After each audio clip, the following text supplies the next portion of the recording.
In terms of hardware and software, the Samsung Galaxy S24 Ultra receives significant improvements over its predecessor, and today I'll be sharing all the specifics.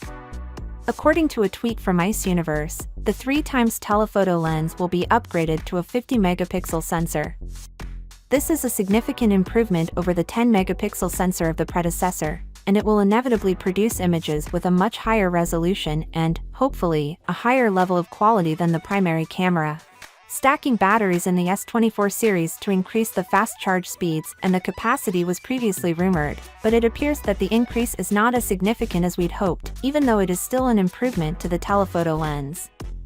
Of course, higher resolution does not always equate to better images, but any improvement is a good thing. The S24 Ultra has a rated capacity of 4,855, which should result in a typical capacity of 5,100 mAh, up from the predecessor's 5,000, according to new certification, which confirms that the S24 Plus will have a rated capacity of 4,775 mAh.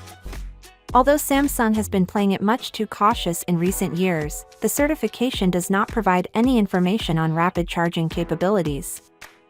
Finally, the Galaxy S24 Ultra will ditch its protective aluminum frame in favor of a new titanium frame, which will improve the device's overall strength and durability as well as its aesthetic appeal. The only difference will be in the material, according to reports, and the frame will supposedly still be precisely the same form as last year. While the S24 Ultra's overall appearance will remain unchanged from last year, we will see improvements to the display, including a brighter and more accurate one and even thinner bezels. Additionally, S24 has reported that the Galaxy S24 and S24 Plus will undergo design changes, including thinner bezels and an LTPO display, while the S24 Ultra will maintain its current appearance. Finally, what are your thoughts about it? So without being said, let me know your thought in the comment below, and if you are new here, please subscribe. Peace out.